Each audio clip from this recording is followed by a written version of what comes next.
Hello students, मैं विकास। मैं आप सभी का नॉलेज बीम यूट्यूब चैनल के एक नए वीडियो में पुनः स्वागत करता हूं। स्टूडेंट्स, आज की वीडियो में मैं क्लास 11th के विद्यार्थियों के लिए वार्षिक परीक्षा 2022 का इतिहास के क्वेश्चन पेपर आपको शो करने वाला हूं। और यदि आप क्लास 11th का वार्षिक परीक्षा 2022 का और भी पेपर देखना चाहते हैं तो हमारे टेलीग्राम चैनल को ज्वाइन कर लें। वहाँ पर मैंने सारे पेपर का जो लिंक है वह शेयर किया हुआ है। तो यहाँ पर देख सकते हैं, नोट के रूप में लिखा है सभी प्रश्न अनिवार्य है। खंड क से जो है क्वेश्चन पेपर स्टार्ट हो रहा है। इसमें बहुविकल्पी प्रश्न पूछा गया है। कुल 10 बहुविकल्पी प्रश्न आपको खंड क में देखने को मिलेगा। पहला प्रश्न है, विश्व की पहली विधि संहिता का निर्माण किसने करवाया था। 4 विकल्प है, सभी विकल्पों को चुनाव करना है। इसके बाद आपका दूसरा प्रश्न है, कुम्हार के चाक का प्रयोग सर्वप्रथम कहाँ हुआ था। तो यहाँ पर भी 4 विकल्प है, सभी विकल्पों को चुनाव करना है। इसका तीसरा प्रश्न है, रोमन साम्राज्य की प्रमुख भाषा थी। तो क्या थी, यहाँ पर सही आपको विकल्प का चुनाव करना है। इसके बाद अगस्टस कब शासक बना, यह आपको बताना है। 4 विकल्प दिया गया। इसके बाद आपका 5वां क्वेश्चन है, सोने का नया सिक्का किसने चलाया था। तो इसके बाद आपका 6ठा प्रश्न है, रोमन साम्राज्य का पतन हुआ तो कब हुआ था, आपको यह बताना है। अब इसके बाद आपका 7वां प्रश्न है, लियोनार्डो दा विंसी थी। तो यहाँ पर क्या थी, तो यहाँ पर आपको बताना है। इसके बाद आपका 8वां प्रश्न है, प्रोटेस्टेंट धर्म का संस्थापक कौन था। तो प्रोटेस्टेंट धर्म का संस्थापक कौन था, आपको बताना है। इसका 9वां क्वेश्चन है, जापान में मेजी संविधान कब पारित हुआ। इसके बाद 10वां प्रश्न है, आधुनिक चीन का निर्माता किसे माना जाता है। तो 10 बहुविकल्पी प्रश्न के बाद आपका खंड ख स्टार्ट होता है, जिसमें कि अति लघु उत्तरीय प्रश्न पूछा गया है।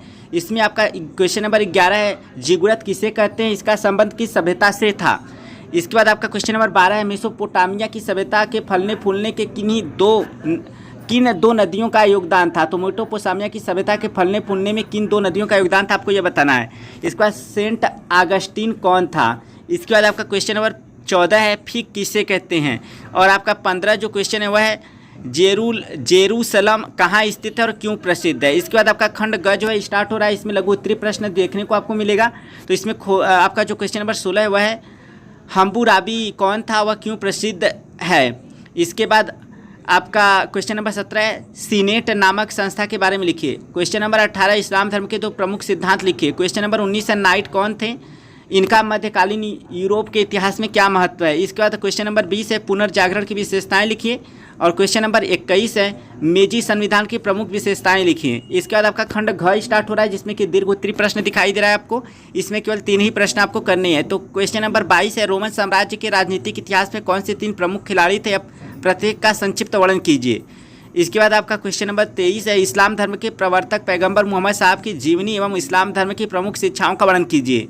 इसके बाद आपका क्वेश्चन नंबर 24 है, मध्य युग में सामंतवाद के गुण दोष का विवरण दीजिए। इसके बाद आपका क्वेश्चन नंबर 25 है, यूरोप में पुनर्जागरण के प्रमुख कारणों का वर्णन कीजिए।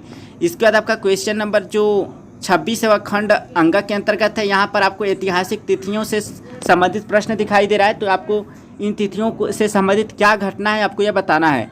तो स्टूडेंट्स, यह था आपका क्लास 11th के विद्यार्थियों के लिए इतिहास का क्वेश्चन पेपर, जिसे मैंने आपको शो किया। और अगर आप हमारे इस चैनल पे पहली बार है तो चैनल को जरूर सब्सक्राइब कर लीजिए। और हमारे इस चैनल पे जो है क्लास 12 का इंग्लिश ग्रामर का कंप्लीट और इंग्लिश टेक्स्ट बुक का कंप्लीट प्रिपरेशन बोर्ड एग्जाम के लिए कराया जाता है। तो चैनल को जरूर सब्सक्राइब कर लीजिएगा। और टेलीग्राम चैनल को ज्वाइन करना बिल्कुल मत भूलिएगा, जिसका लिंक मैंने इस वीडियो को डिस्क्रिप्शन में दिया हुआ है। तो इस वीडियो में फिलहाल इतना ही। वीडियो पसंद है तो वीडियो को लाइक करें और चैनल पर पहली बार है तो चैनल को जरूर सब्सक्राइब कर लें। तो मिलते हैं नेक्स्ट वीडियो में, तब तक के लिए thank you so much for watching this video.